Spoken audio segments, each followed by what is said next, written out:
ಕರ್ನಾಟಕ ರಕ್ಷಣಾ ವೇದಿಕೆ ಸುಮಾರು 2017-18ನೇ ಸಾಲಿನಿಂದ ಒಂದು ಹೋರಾಟ ಮಾಡ್ಕೊತ ಬಂದಿತ್ತು.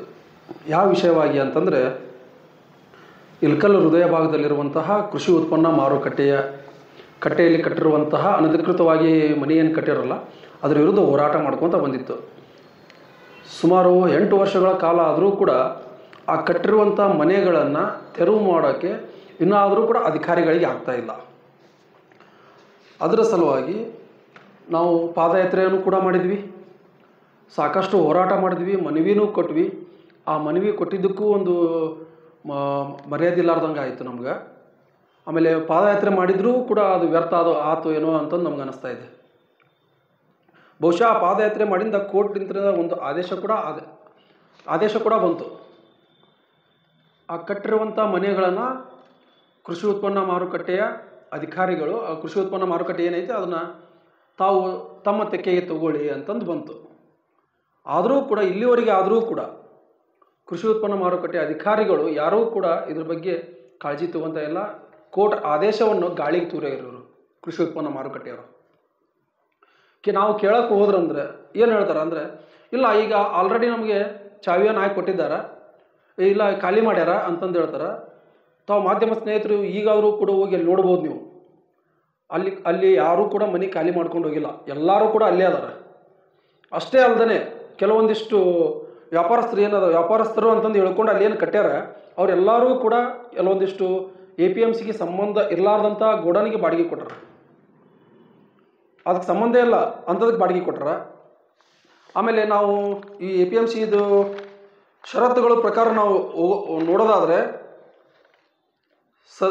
ಸದರಿ ಮುತ್ತುಗೋಲು ಆದೇಶ ಪ್ರಶ್ನಿಸಿ ವರ್ತಕರು ಮಾನ್ಯ ನಿರ್ದೇಶಕರು ಕೃಷಿ ಮಾರಾಟ ಇಲಾಖೆ ಬೆಂಗಳೂರು ಇವರಿಗೆ ಮೇಲ್ಮನವಿ ಸಲ್ಲಿಸಿದ್ದು, ಸದರಿ ಮೇಲ್ಮನವಿ ಸಂಬಂಧಿಸಿದಂತೆ ದಿನಾಂಕ 4/7/2024ರಂದು ಈ ಕೆಳಗೆ ಆದೇಶವಾಗಿರುತ್ತದೆ ಅದೊಂದು ಹೇಳ್ತಾರೆ. ಆಮೇಲೆ ವಾದಿಯ ಮೇಲ್ಮನವಿಯನ್ನು ಪುರಸ್ಕರಿಸಿದೆ. ಪ್ರತಿವಾದಿಯ ಮುತ್ತುಗೋಲು ಆದೇಶ ದಿನಾಂಕ 5/4/2024ರಂದು ರದ್ದುಪಡಿಸುತ್ತಾ ವಾದಿಗಳಿಗೆ ಹಂಚಿಕೆ ಮಾಡಲಾಗಿರುವ ನಿವೇಶನದಲ್ಲಿ ನಿರ್ಮಿಸಿಕೊಂಡಿರುವ ಅಂಗಡಿಯ ಗೋದಾಮನ್ನು ಕಟ್ಟಡವನ್ನು ಪೂರ್ಣವಾಗಿ ಅಧಿಸೂಚಿತ ಕೃಷಿ ಉತ್ಪನ್ನ ವಹಿವಾಟಿಗೆ ಮಾತ್ರ ಬಳಸತಕ್ಕದ್ದು ಅಂತಂದು APMC ಕಾಯ್ದೆ ಅಡಿಯಲ್ಲಿ ಐತೆ. ಅಲ್ಲಿ ಕಟ್ಟಿರುವಂಥ ಮನೆಗಳನ್ನು ಯಾಕೆ ತೆರವು ಮಾಡ್ತಾ ಇಲ್ಲ ಇವರು ಕೃಷಿ ಉತ್ಪನ್ನ ಮಾರುಕಟ್ಟೆಯವರು? ಅಧಿಕಾರಿಗಳು ಏನು ಕಣ್ಣು ಮುಚ್ಕೊಂಡು ಕೂತ್ಕೊಂಡಾರ? ಬಹುಶಃ ಇದೆಲ್ಲ ನಾವು ಒಟ್ಟಾರೆ ನೋಡಬೇಕಾದ್ರೆ ನಮ್ಮ ಹೋರಾಟ ಇಷ್ಟೆಲ್ಲ ಕೊಟ್ಟರು ಯಶಸ್ವಿ ಆದರೂ ಕೂಡ ಇವರು ಯಾಕೆ ಮಾಡ್ತಾ ಇಲ್ಲ? ಇದನ್ನೆಲ್ಲ ಒಟ್ಟಾರೆ ನೋಡ್ಬೇಕಂದ್ರೆ APMC ಅಲ್ಲಿ ಏನು ವರ್ತಕರದಾರಲ್ಲ, ಮನೆ ಕಟ್ಕೊಂಡು ಏನದಾರ, ಅವರು ಮತ್ತು ಅಧಿಕಾರಿಗಳು ಇಬ್ಬರೂ ಕೂಡ ಶಾಮೀಲದಾರ ಅಂತ ನಮ್ಗೆ ಮೇಲ್ನೋಟಕ್ಕಂತೂ ಕಂಡು ಬರ್ತಾ ಇದೆ. ಹಾಗಾಗಿ ತಾವು APMC ಅಧಿಕಾರಿಗಳು ತಕ್ಷಣವೇ ಅಲ್ಲಿ ಕಟ್ಟಿರುವಂಥ ಮನೆಗಳನ್ನು ತೆರವು ಮಾಡಿಸ್ಬೇಕು, ಅಲ್ಲಿ ಕೊಟ್ಟಿರುವಂಥ ಬಾಡಿಗೆಗಳನ್ನು ಬಿಡಿಸ್ಬೇಕು. ಯಾಕಂತಂದರೆ ಬಾಡಿಗೆ ಕೊಡೋಕಂತಂದ್ರೆ ತಾವು ಕೊಟ್ಟಿಲ್ಲ, ತಾವು ಕೊಟ್ಟಿರೋರು ವ್ಯಾಪಾರ ಮಾಡೋದಕ್ಕೆ, ಅವ್ರಿಗೆ ವ್ಯಾಪಾರ ಮಾಡೋಕ್ಕೆ ಕೊಡ್ರಿ. ಅವ್ರು ಬಾಡಿಗೆ ಕೊಟ್ಕೊಂಡು ಒಂದು ವರ್ಷಕ್ಕೆ 1 ಲಕ್ಷ 2 ಲಕ್ಷ ರೂಪಾಯಿ ಅವರು ಆರಾಮ್ ಕುತ್ಕೊಂಡು ಮನೆಯೊಳಗೆ ಕುತ್ಕೊಂಡು ತಿನ್ನಾಕೂತಾರ. ತಾವು ಅವರು ವ್ಯಾಪಾರ ಮಾಡೋರು ಸಾಕಷ್ಟು ಜನ ಅದಾರ ಇಳಕಲ್ಲೊಳಗೆ, ಅವ್ರಿಗೆ ಯಾವ್ದಾರು ಕೊಡ್ರಿ. ನೀವು ಬಾಡಿಗೆ ಸಂಬಂಧ ಅಂತಂದು ಕೊಟ್ಟೋದಾದ್ರಪ್ಪ ಅಂತಂದ್ರೆ ಸಾಕಷ್ಟು ಜನ ಸ್ವಲ್ಪ ಜಾಗ ಖಾಲಿ ಐತೆ, ಅಲ್ಲಿ ನಮ್ಮ ಇನ್ನೊಂದಿಷ್ಟು ಉದ್ಯೋಗ ಮಾಡೋರಾದ್ರೆ ಅವ್ರಿಗೆ ಯಾರು ಕೊಡ್ರಿ, ಅವರು ಕಟ್ಟಿಗೆಸಿ ಬಾಡಿಗೆ ಕೊಡ್ತಾರೆ ಅವರು. ಹಾಗಾಗಿ ಒಟ್ಟಾರೆ ಹೇಳ್ಬೇಕಂದ್ರೆ ಕೃಷಿ ಉತ್ಪನ್ನ ಮಾರುಕಟ್ಟೆ ಬಹಳಷ್ಟು ಬೇಜವಾಬ್ದಾರಿತನ ತೋರ್ತಾ ಇದೆ ಈ ಹೋರಾಟದಲ್ಲಿ.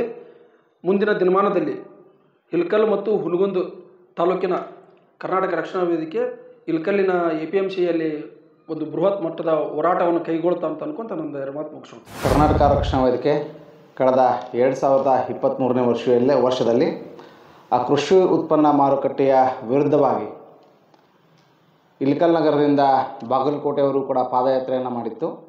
ಆ ಪಾದಯಾತ್ರೆ ಆದ ನಂತರ ಅಧಿಕಾರಿಗಳು ಕೂಡ ಅಲ್ಲಿ ಕೆಲವೊಂದಿಷ್ಟು ಕ್ರಮವನ್ನು ಜರುಗಿಸಿದ ಮೇಲೆ ಅಲ್ಲಿರ್ತಕ್ಕಂಥ ಒಂದು 21 ವರ್ತಕರ ಮೇಲೆ ಅವರು ಕೂಡ ಮುಟುಗೋಲು ಹಾಕ್ತಕ್ಕಂಥ ಕೆಲಸವನ್ನು ಅವರು ಮಾಡಿದರು.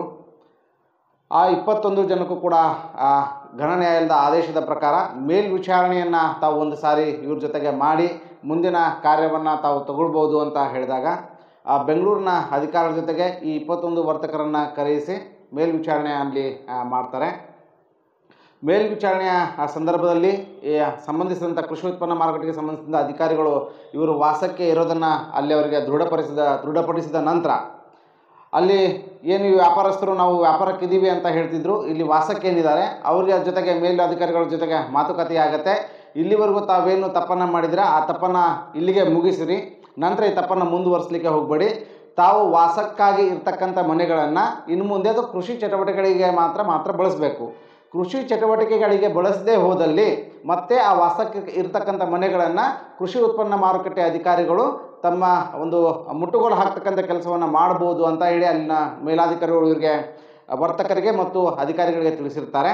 ಅದರಂತೆ ವರ್ತಕರ ಕಡೆಯಿಂದನೂ ಕೂಡ ನಾವು ವಾಸಕ್ಕೆ ಅಲ್ಲಿ ಇರುವುದಿಲ್ಲ, ಇನ್ನು ಮುಂದೆ ಅದನ್ನು ನಾವು ಕೃಷಿ ಉತ್ಪನ್ನ ಚಟುವಟಿಕೆಗೆ ನಾವು ಅದನ್ನು ಉಪಯೋಗಿಸ್ತೀವಿ ಅಂತೇಳಿ ಆ ಅಧಿಕಾರಿಗಳಿಗೆ ಮತ್ತು ಕೃಷಿ ಉತ್ಪನ್ನ ಮಾರುಕಟ್ಟೆಗೆ ಅವರು ಕೂಡ ಬಾಂಡನ್ನು ಮಾಡಿಕೊಟ್ಟಿರ್ತಾರೆ. ಆ ಬಾಂಡು ಕೂಡ ಈಗ ನಮ್ಮ ಹತ್ರ ತಲುಪಿದ್ದಾವೆ. ಆದರೆ ಏನಾಗಿದೆ ಅಂತ ಹೇಳಿದರೆ, ಇದೆಲ್ಲವೂ ಆದ ನಂತರ ಆ ಕೃಷಿ ಉತ್ಪನ್ನ ಮಾರುಕಟ್ಟೆಯ ಅಧಿಕಾರಿಗಳು ಕೂಡ ಅವರಿಗೆ ಇನ್ನೊಂದು ಕೊಟ್ಟಂಥ ಸಮಯವನ್ನು ಮೀರಿದ ನಂತರ ಇನ್ನು ಮುಂದೆ ಇಲ್ಲಿ ತಾವು ವಾಸಕ್ಕೆ ಇರಬಾರ್ದು, ನೀವು ವಾಸಕ್ಕಿದ್ರೆ ನಾವು ಮುಟ್ಟುಗೋಲು ಹಾಕ್ತೀವಿ ಅಂತ ಹೋದಂಥ ಸಮಯದಲ್ಲಿ ಅವ್ರಿಗೆ ಹೆದರ್ಸ್ತಕ್ಕಂಥ ಕೆಲಸನ ಬೆದರಿಸ್ತಕ್ಕಂಥ ಕೆಲಸನೂ ಕೂಡ ಅಲ್ಲಿರ್ತಕ್ಕಂಥ ಏನು ವಾಸಕ್ಕಿದ್ದಾರೆ ಅವರು ಕೂಡ ಮಾಡ್ತಾ ಇದ್ದಾರೆ. ಹೀಗಾಗಿ ಅವರು ತಮ್ಮ ಮುಂದಿನ ಕಾರ್ಯವನ್ನು ಮಾಡಬೇಕು ಅಂತಂದಾಗ ಆಗಲೇ ನಮ್ಮ ಇಲ್ಕಲ್ ಅಧ್ಯಕ್ಷರು ಹೇಳಿದ ಹಾಗೆ ಅಲ್ಲಿ ಏನು ಯಾವ ಕಾರಣಕ್ಕೆ ಅಲ್ಲಿ ಮಳಿಗೆಗಳು ಇರಬೇಕು ಅದನ್ನು ಬಿಟ್ಟು ಬೇರೆ ಕಾರಣಗಳು ಅಂದರೆ ವಾಸಕ್ಕೆ ಏನಾದರೂ ಇದ್ದರೆ ಅದನ್ನು ಮತ್ತೆ ತಿರ್ಗಾ ಮುಟ್ಟುಗೋಲನ್ನು ಹಾಕ್ಕೊಳ್ಬೋದು ಅಂತೇಳಿ ಘನ ನ್ಯಾಯಾಲಯದ ಆದೇಶವನ್ನು ತಾವು ಮಾಡಬೇಕು ಅಂತ ಹೇಳಿದೆ. ಅದ್ರ ಪ್ರಕಾರ ಅವರು ಕೂಡ ಕೆಲಸವನ್ನು ಮಾಡ್ತಿದ್ದಾರೆ. ಅವರ ಕೆಲಸ ವಿಳಂಬ ಆಗುತ್ತೋ ಅಥವಾ ಬೇಗ ಆಗುತ್ತೋ ಅದು ನಮ್ಗೆ ಗೊತ್ತಿಲ್ಲ. ಆದರೆ ಕರ್ನಾಟಕ ರಕ್ಷಣಾ ವೇದಿಕೆ ಇಲ್ಕಲ್ ಮತ್ತು ಹುನಗುಂದ ತಾಲೂಕು ಅವಳಿ 2 ತಾಲೂಕುಗಳಿಂದ ಒಂದು ನಿರ್ಧಾರವನ್ನು ನಾವು ತೆಗೆದುಕೊಂಡಿದ್ದೀವಿ. ಈ 25ನೇ ತಾರೀಕಿನ ಒಳಗಡೆ ಅವರಲ್ಲಿರ್ತಕ್ಕಂಥ ವರ್ತಕರು ಏನು ವಾಸಕ್ಕಿದ್ದಾರೆ ಆ ವಾಸಕ್ಕಿರ್ತಕ್ಕಂಥ ಮನೆಗಳನ್ನು ಕೃಷಿ ಉತ್ಪನ್ನ ಮಾರುಕಟ್ಟೆಗಳಿಗೆ ಬಿಟ್ಟುಕೊಟ್ರೆ ಒಳ್ಳೆಯದು. ಬಿಟ್ಟುಕೊಡ್ಲಿಲ್ಲ ಅಂತ ಹೇಳಿದ್ರೆ ಬಾಗಲಕೋಟೆಯ ಕೃಷಿ ಉತ್ಪನ್ನ ಮಾರುಕಟ್ಟೆಯ ಎದುರುಗಡೆ ನಾವು ಜಿಲ್ಲಾದ್ಯಂತ ಎಲ್ಲರೂ ಕೂಡ ಅಲ್ಲಿ ಧರಣಿಯನ್ನು ಕೂತ್ಕೊಳ್ಳಿಕ್ಕೆ ನಾವು ಆಲ್ರೆಡಿ ತಯಾರಾಗಿದ್ದೀವಿ. ಮತ್ತು ಆ ಮೇಲ್ವಿಚಾರಣೆಗಿದ್ದಂಥ ಬೆಂಗಳೂರು ಅಧಿಕಾರಿ ಕೂಡ ಆ ಸ್ಥಳಕ್ಕೆ ಬಂದು ಅವರು ಅದನ್ನು ನೋಡೋ ಹಾಗೆ ಮಾಡ್ತಕ್ಕಂಥ ಕೆಲಸವನ್ನು ಕರ್ನಾಟಕ ರಕ್ಷಣಾ ವೇದಿಕೆ ಈ ಮುಖಾಂತರ ಮುಂದಿನ ಹೆಜ್ಜೆಯನ್ನು ಇಡುತ್ತಂತ ಹೇಳ್ತಾ ನಮ್ಮ 2 ಮಾತುಗಳು ಮುಗಿಸ್ತೀವಿ. ಧನ್ಯವಾದಗಳು. ಇನ್ನಷ್ಟು ಅಪ್ಡೇಟ್ಗಳಿಗಾಗಿ ಫಾಲೋ ಮಾಡಿ ವಿಜಯ ಧ್ವನಿ ನ್ಯೂಸ್.